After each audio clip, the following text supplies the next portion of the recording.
Gilli big boss ಅಂದ ತಕ್ಷಣ ಕಾವುನ ಬಿಟ್ಟು ಅದು ಎಂಡ್ ಆಗೋದೇ ಇಲ್ಲ. ಸೊ ನೀವು ಹೊರಗಡೆ ಬಂದ ತಕ್ಷಣ ಜಾಲಿವುಡ್ ಹೊರಗಡೆ ನಿಮ್ದು ಕಾವ್ಯನ ದೊಡ್ಡ ದೊಡ್ಡ ಕಟೌಟ್ ಹಾಲಿನ ಅಭಿಷೇಕ ಎಲ್ಲ ಮಾಡಿರ್ತಾರೆ. ಸೊ ನಿಮ್ಮ ಬಹಳಷ್ಟು ಜನ ಪ್ರೊಡ್ಯೂಸರ್ಸ್ ನಿಮ್ಮನ್ನ ಕಾವ್ಯನ ಇಟ್ಕೊಂಡು ಸಿನಿಮಾ ಮಾಡಬೇಕು ಅಂತನೂ ಎಲ್ಲ ಪ್ಲಾನ್ ಮಾಡ್ತಿದ್ರಂತೆ. ಸೊ ಕಾವ್ಯನ ಜೊತೆ ನಿಮ್ಮ ಒಂದು ಕಾವ್ಯ ಒಂದು ಕಾಂಬಿನೇಷನ್ ಅಲ್ಲಿ ಪಿಕ್ಚರ್ ಬಂದ್ರೆ ಏನು ನಿಮ್ಮ ರಿಯಾಕ್ಷನ್? ಅದೇ ಮೇಡಮ್, ಈಗ ಅವರು ಒಪ್ಕೋಬೇಕು. ನಾನು ಇಲ್ಲ, ನಾನು ಇಂಟರ್ವ್ಯೂ ಮಾಡಿದಾಗ ಅವ್ರು ಖಂಡಿತ ಮಾಡ್ತೀನಿ ಗಿಲ್ಲಿ ಜೊತೆ ಅಂದ್ರೆ. ಮೇಡಮ್, ನಾನು ಅದೇ ಕನ್ಫ್ಯೂಷನಲ್ಲಿ ಈಗ ನೆಕ್ಸ್ಟ್ ಏನು ಮಾಡಬೇಕು, ಮುಂದೆ ಏನು ಡಿಸಿಷನ್ ತಗೋಬೇಕು ಅನ್ನೋ ಟೆನ್ಷನ್, ಆ ಕನ್ಫ್ಯೂಷನ್ಲಿ ಅವನಿಲ್ಲ ಮೇಡಮ್ ಇವಾಗ. ಓಕೆ ಈಗ ಅದೇ ಒಂದು ಯೋಚನೆ ಮಾಡ್ಬೇಕಲ್ವ ಏನೇ ಓಕೆ. ನನಗೆ ಗಿಲ್ಲಿ ಇಂಟರ್ವ್ಯೂಗೆ ಹೋಗ್ತೀನಿ ಅಂದ ತಕ್ಷಣ ಕಾವ್ಯ ಅವರು ನಾನು ಮಾತಾಡಬೇಕು ಅಂತ ಹೇಳಿದ್ರು. ಸೊ ಒಂದೇ ಒಂದು ನಿಮಿಷ ಅವ್ರ ಜೊತೆ ಮಾತಾಡ್ಸ್ಕೊತೀನಿ. ದೇವರಾಣೆಗೂ ಅವರೇ ನನಗೆ ಕಾಲ್ ಮಾಡಿ ನಾನು ಗಿವಿ ಜೊತೆ ಮಾತಾಡ್ತೀನಿ ಅಂತ ಹೇಳಿದ್ರು. ಸೊ ಅವ್ರಿಗೆ ಕಾಲ್ ಮಾಡ್ತಾ ಇದ್ದೀನಿ. ಅವ್ರು ನಿಮ್ಮ ಜೊತೆ ಮಾತಾಡ್ಬೇಕು. ಮಾತಾಡಿ 3-4 ತಿಂಗಳಿಂದ ಮಾತಾಡಿ ಸಾಕು. ಓಕೆ, ಅವ್ರು ಜಸ್ಟ್ ನಿಮ್ಮ ಒಂದು ವಿಶ್ ಮಾಡಬೇಕು ಅನ್ನೋ ಒಂದು ಹಂಬಲ ಅಷ್ಟೇ. ಇಲ್ಲ, ವಿಶ್ ಮಾಡಿದ್ರು ಮೇಡಮ್, ಫೋನ್ ನಾನು ಮಾತಾಡ್ತೀನಿ ನಿಮ್ಮ ಚಾನಲ್ಗೆ ಬಂದಾಗ ಅಂತ ಹೇಳಿದ್ರು. That's why. ಎತ್ತಲ್ಲ ಬಿಡಿ ಬಿಜಿ ಅವರು. ನಾನು ಹಲೋ ಕಾವ್ಯ ಅವರೇ, ಗಿಲ್ಲಿ ಅವರಿದ್ದಾರೆ. ನಾವು ಗ್ಯಾರಂಟಿ ನ್ಯೂಸಿಂದ ಇಂಟರ್ವ್ಯೂ ಮಾಡ್ತಾ ಇದ್ದೀವಿ. ನೀವು ಮಾತಾಡ್ತೀನಿ ಅಂತ ಹೇಳಿದ್ರಿ. ನಿಮ್ಮ ಒಂದು ಮಾತು, ಯಾಕೆಂದ್ರೆ ಅವರು ಪಿಕ್ಚರ್ ಬಂದ್ರೆ ನಿಮ್ ಜೊತೆ ಆಕ್ಟ್ ಮಾಡ್ತೀನಿ ಅಂತ ನೀವು ಹೇಳಿದ್ರಿ. ಸೊ ಗಿಲ್ಲಿ ಅವರು ಕೂಡ ಪಿಕ್ಚರ್ ಆಫರ್ ಬಂದ್ರೆ ಖಂಡಿತ ಮಾಡ್ತೀನಿ ಅಂತ ಹೇಳಿದ್ರೆ ಮಾತಾಡಿ ಗಿಲ್ಲಿ ಅವ್ರ ಜೊತೆ. ಹೇಳಿ ಕಾವ್ಯ ಅವರೇ. ಹೇಳಿ ಗಿಲ್ಲಿ ಅವರೇ, ಏನ್ ಸಮಾಚಾರ? ಕಾವು ಅಂದ್ರೆ ನಮ್ಗೆ ತುಂಬಾ ಇಷ್ಟ ಆಗ್ತಿತ್ತು. ಇಲ್ಲಿ ನೋಡಿ, ಇಲ್ಲಿ ಕಾವು ಅಂದ್ರೆ ಇಷ್ಟ ಆಯ್ತಿತ್ತಂತೆ. ನಾನು ನ್ಯೂಸ್ ಚಾನೆಲ್ ಕೂತ್ಬಿಟ್ಟು ಕಾವ್ಯ ಅವ್ರೆ ಅಂತ ರೆಸ್ಪೆಕ್ಟ್ ಕೊಟ್ಟು ಕಾವು ಅಂತ ಇವಾಗ ಕಾವ್ಯನೇ ಅವರು. ಕಾವು ನಾನೇನೋ ಕಾವ್ಯ ಆಗ್ಬಿಟ್ಟಲ್ಲ. ಹೊರಗಡೆ ಬಂದ್ಮೇಲೆ ಇಂಟರ್ವ್ಯೂ ಅಲ್ಲಿ ಕೂತವ್ನಿ, ಕಾವ್ಯ ಅವ್ರೆ ಅಂತ ಒಂದು ರೆಸ್ಪೆಕ್ಟ್ ಕೊಟ್ಟು ಮಾತಾಡ್ಸೋ. ಇವ್ರು ಕಾವು ಪಾಪ ಇಷ್ಟಪಡ್ತಾವ್ರು. ಏನ್ ಮಾತಾಡೋದು? ಏನ್ ಕಾವು, ಚೆನ್ನಾಗಿದ್ಯಾ? ಚೆನ್ನಾಗಿದ್ದೀನಿ, ಹೇಗಿದ್ಯಾ? ಎಲ್ಲಿದ್ಯಾ?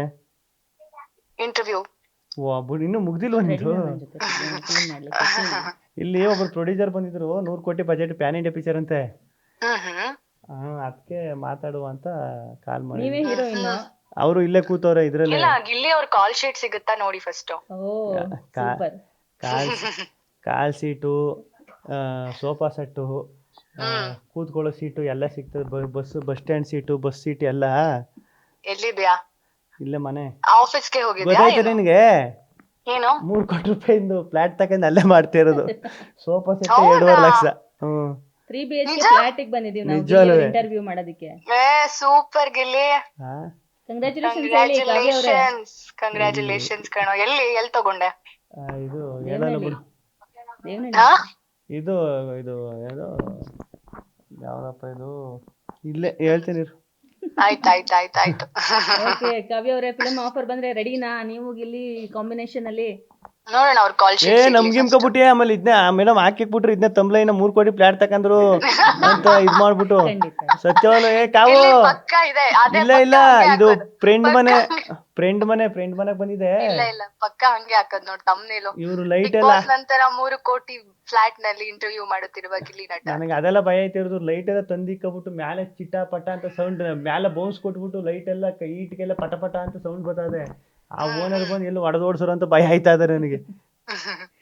ಸರಿ ಕಾವ್, ಆಯ್ತು, ಮಾಡೋದೇನು, ಫೋನ್ ಮಾಡ್ತೀನಿ. ಓಕೆ, ಥ್ಯಾಂಕ್ ಯು ಕಾವ್ಯ ಅವರೇ, thank you so much. Yes Gilli ಅವರೇ, ಇಷ್ಟೊಂದು ಜನನ ಸಂಪಾದನೆ ಮಾಡಿದ್ದೀರಾ, ಸಾಧನೆಯ ಶಿಖರ ಕೀರ್ತಿಯ ಉತ್ತುಂಗಕ್ಕೇರಿದ್ದೀರಾ. ಕೊನೆಯದಾಗಿ ನಿಮ್ಮ ವೀಕ್ಷಕರಿಗೆ, ನಿಮ್ಮ ಫ್ಯಾನ್ಸ್ಗೆ ನಮ್ಮ ಗ್ಯಾರಂಟಿ ನ್ಯೂಸ್ ಮೂಲಕ ಏನು ಹೇಳ್ತೀರಾ? ಅದೇ ಪ್ರತಿ ಸಲ ಹೇಳ್ದಂಗೆ ಇದನ್ನ ಉಳಿಸ್ಕೊಬಿಟ್ರೆ ಸಾಕು. ಎಲ್ಲರೂ ನನ್ನ ಕಡೆಯಿಂದ ತಪ್ಪಾದರೆ ದಯವಿಟ್ಟು ನನ್ನ ಕ್ಷಮಿಸ್ಬಿಡ್ರಿ. ನಿಮ್ಮ ಪ್ರೀತಿ ಪ್ರೋತ್ಸಾಹ ಯಾವಾಗಲೂ ಹಿಂಗೆ ಇರಲಿ. ನಾನು ಸದಾ ಚಿರಋಣಿಯಾಗಿರ್ತೀನಿ ನಿಮಗೆ.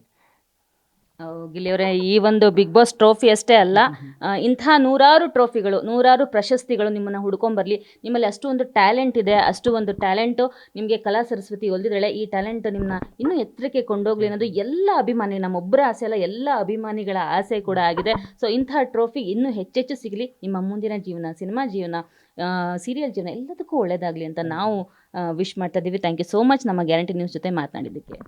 Thank you madam. ನಿಮಗೂ ಪಾಪ ಅಲ್ಲಿಂದ ಬಂದು ನಾನು ಇಂಟರ್ವ್ಯೂ ತಗೊಂಡು ಇಲ್ಲಿ ಬಂದು ಮಾತಾಡ್ಸ್ತಿರೋದಕ್ಕೆ ನಿಮಗೂ ಥ್ಯಾಂಕ್ ಯು ಮೇಡಮ್, ನಿಮಗೂ ಒಳ್ಳೆದಾಗಿ. ನಾವು ನಿಮ್ಮನ್ನು ಹುಡುಕಕ್ಕೆ ಇಡೀ ಕರ್ನಾಟಕ ಸುತ್ತಬಿಟ್ಟಿದೀವಿ. ಬೆಂಗಳೂರು ಜಾಲಿವುಡ್ ಸ್ಟುಡಿಯೋಸ್, ಬಿಡದಿಯಿಂದ ಮಳವಳ್ಳಿಯಿಂದ ದಡದ್ಪುರದಲ್ಲೂ ಕೊನೆಗೂ ನಿಮ್ಮ ಸ್ವಗ್ರಾಮದಲ್ಲೂ ಸಿಗ್ಲಿಲ್ಲ ನಮಗೆ. ಕೊನೆಗೆ ನೋಡಿ ಇಲ್ಲಿ ಸಿಕ್ಕಿದ್ದೀರಾ. ಒಳ್ಳೆ ದೇವ್ರ ಥರ ಆಗ್ಬಿಟ್ಟಿದ್ದೀರಾ. ದೇವ್ರನ್ನ ನೋಡ್ದಂಗೆ ಆಗ್ಬಿಟ್ಟಿದೆ ನಿಮ್ಮನ್ನು ನೋಡೋದು. ನಿಮ್ಮ ಅಭಿಮಾನಿಗಳು ಕೂಡ ಕಾಯ್ತಿದ್ರೆ. ಸೊ ನಿಮ್ಮ ಅಭಿಮಾನಿಗಳಿಗೆ ಯಾವಾಗ ದರ್ಶನ ಕೊಡ್ತೀರಾ? ಪ್ರೆಸ್ ಮೀಟ್ ಅಥವಾ ಏನಾದ್ರು ಮಾಡಿ ಆ ಥರ ಏನಾದ್ರು ಪ್ಲಾನ್ಸ್ ಇದೆಯಾ ಲಾಸ್ಟ್? ಹಾಂ ಮೇಡಮ್, ಅದೇ ಈಗ ಒಂದಷ್ಟು ಕೆಲಸಗಳು ಮುಗಿಸ್ಕೊಂಡು ಅದೇ ನನಗೂ ಆಸೆ ಐತೆ ಮೇಡಮ್. ಪ್ರತಿಯೊಬ್ಬರು ಈಗ ಪ್ರತಿಯೊಂದು ಕಡೆ ನಾನು ಅದೇ ನೋಡ್ತಾ ಇರ್ತೀನಿ ರೀಲ್ಸಲ್ಲಿ. ಅಲ್ಲಿ ಅನ್ನದಾನ ಮಾಡಿರೋದು, ಇನ್ನೊಂದು ಕಡೆ ಎತ್ತುಗಳನ್ನೆಲ್ಲ ಕಿಚ್ಚಾಯಿಸಿರೋದು, ನಮ್ಮ ಯೋಧರು ಮಾತಾಡಿರೋದು, ನಮ್ಮ ಸಿನಿಮಾ ಚಿತ್ರರಂಗದವ್ರು ಮಾತಾಡಿರೋದು, ರಾಜಕೀಯ ನಾಯಕರುಗಳು ಮಾತಾಡಿರೋದು, ಎಲ್ಲ ಪ್ರತಿಯೊಬ್ಬರು ಚಿಕ್ಕ ಮಕ್ಕಳಿಂದ ಹಿಡಿದು ನನಗೆ ಸಖತ್ತು ಬೇಜಾರಾಗಿದ್ದು. ಮತ್ತು ಅಂದರೆ ಇಷ್ಟೊಂದು ತಗೊಬಿಟ್ಟವ್ರ ಬಿಗ್ ಬಾಸ್ ಶೋನ ಇಷ್ಟೊಂದು ಇಷ್ಟಪಡ್ತಿದ್ರ ಅಂತ ಅನಿಸಿದ್ದು ಈ ಮೊನ್ನೆ. ಈಗ ಬೆಳಿಗ್ಗೆ ನಮ್ಮ ಅಪ್ಪು ಸರ್ದು ಇದ್ರ ಹತ್ರ ಪುಣ್ಯಭೂಮಿ ಹತ್ರ ಹೋಗಿದೆ, ಕೈಮುಖ ಬರುವ ಅಂತ ಇದೆ ಟ್ರೋಫಿ ತಗೊಂಡು. ಬಿಗ್ ಬಾಸ್ ಶೋ ಇಲ್ಲದೆ ನಮ್ಗೆ ಸಖತ್ ಬೇಜಾರಾಗ್ಬಿಟ್ಟೈತೆ, ಟಿ ವಿನೇ ಆಗ್ಬಿಟ್ಟು ಬೇಜಾರಾಗ್ಬಿಟ್ಟೈತೆ ಈಗ ಅಂತೆಲ್ಲ ಹೇಳ್ತಾರೆ. ಆಮೇಲೆ ಚಿಕ್ಕ ಮಕ್ಕಳೆಲ್ಲ ಗಿಲ್ಲಿ ಮಾಮ ನೋಡಬೇಕು, ಗಿಲ್ಲಿ ಮಾಮ ಹತ್ರ ಕರ್ಕೋಗು ಅಂತ ಹೇಳೋದು. ಆಮೇಲೆ ಬೇರೆ ಭಾಷೆಯವರು ತೆಲುಗು, ತಮಿಳು ಅಲ್ಲೆಲ್ಲ ಮಾತಾಡೋದು ಇದ್ರ ಬಗ್ಗೆ ಸೋಷಿಯಲ್ ಮೀಡಿಯಾದಲ್ಲೆಲ್ಲ. ಅಯ್ಯೋ ಸಖತ್ತು. ಖಂಡಿತ ತೆಲುಗುವಿಂದನೂ ಆಫರ್ ಬರ್ತಿದೆ ಅಂತಿದ್ದಾರೆ. ಖಂಡಿತ ಒಪ್ಕೊಳ್ಳಿ. ನಮ್ಮ ಕರ್ನಾಟಕದ ಕೀರ್ತಿಯನ್ನ ಎಲ್ಲ ಒಂದು ಭಾಷೆಗಳಲ್ಲೂ ಹಾರೈಸಿ ಅಂತ ಹೇಳ್ತೀವಿ. ನಿಮ್ಮ ಮನೆಯವರು ನಿಮಗೆ ಹರಕೆ ಹೊತ್ತಿದಾರೋ ಇಲ್ವೋ ನನಗೆ ಗೊತ್ತಿಲ್ಲ. ಆದರೆ ಚಾಮುಂಡೇಶ್ವರಿಗೆ ನೀವು ಗೆಲ್ಲಬೇಕು ಅಂತ ಹರಕೆ ಹೊತ್ತಿದ್ದಾರೆ. ಟ್ಯಾಟೋ ಹಾಕಿಸ್ಕೊಂಡಿದ್ದಾರೆ, ತುಂಬ ಜನ ರಕ್ತದಾನ ಮಾಡಿದ್ದಾರೆ, ಎಷ್ಟೋ ಜನ ಗೆಲ್ಲಬೇಕು ಅಂತ. ಸೊ ಈ ಒಂದು ಪ್ರಾರ್ಥನೆಗಳೇ ನಿನ್ನ ಗೆಲುವಿಗೆ ಕಾರಣ ಆಯಿತು ಅಂತ ನನ್ನ ಒಂದು ಅನಿಸಿಕೆ. ನೀವು ಯಾವ ದೇವ್ರನ್ನ ನಂಬೋದು ಗಿಲ್ಲಿಯವರೇ? ನಾನು ಶಿವ, ಆಂಜನೇಯ ಎಲ್ಲ ಮುಕ್ಕೋಟಿ ದೇವ್ರು ನಂಬ್ತೀನಿ ಮೇಡಮ್. ಇವಾಗ ಒಂದು ದೇವ್ರು ನಂಬಿಲ್ಲ ಅಂದ್ರೂ ಕಷ್ಟ ಬರುತ್ತೆ. ಯಾಕಂದ್ರೆ ದೇವರನ್ನ ನಂಬಿದ್ದಕ್ಕೆ ಇಷ್ಟೆಲ್ಲ ಪ್ರೀತಿ ಸಿಗಬೇಕು ಅಂದ್ರೆ ಮುಕ್ಕೋಟಿ ದೇವರ ಆಶೀರ್ವಾದ ಇರಬೇಕು. ಖಂಡಿತ ಮುಕ್ಕೋಟಿ ದೇವ್ರನ್ನ ನಂಬಿದ್ದಕ್ಕೆ ನಿಮಗೆ 45 ಕೋಟಿ ಓಟ್ ಸಿಕ್ಕಿರೋದು ಗಿಲ್ಲಿಯವರೇ. All the very best. ಹಿಂಗೆ ನಿಮ್ಮ ಜೀವನದಲ್ಲಿ ಎಲ್ಲ ಒಳ್ಳೇದಾಗ್ಲಿ ಅಂತ ನಾನು ವಿಶ್ ಮಾಡ್ತೀನಿ. Thank you so much. Thank you madam. Thank you madam. ನೋಡಿದ್ರಲ್ಲ ವೀಕ್ಷಕರ, ಇದಾಗಿತ್ತು ಶೋ ಮ್ಯಾನ್ ಪಳ್ಳಾರ್ ಗಿಲ್ಲಿ ನಟ ಅವರ ಬಿಗ್ ಬಾಸ್ ಜರ್ನಿ. ಹೀಗೆ ಅವರಿಗೆ ಒಳ್ಳೇದಾಗಲಿ ಅಂತ ಆಶಿಸ್ತೀವಿ ನಾವು. ಇದಾಗಿತ್ತು ಈ ಹೊತ್ತಿನ ವಿಶೇಷ. ನೋಡ್ತಾ ಇರಿ ಗ್ಯಾರಂಟಿ ನ್ಯೂಸ್, ಸುದ್ದಿ ಖಚಿತ, ನ್ಯಾಯ ನಿಶ್ಚಿತ. ಗ್ಯಾರಂಟಿ ನ್ಯೂಸ್, ಸುದ್ದಿ ಖಚಿತ, ನ್ಯಾಯ ನಿಶ್ಚಿತ.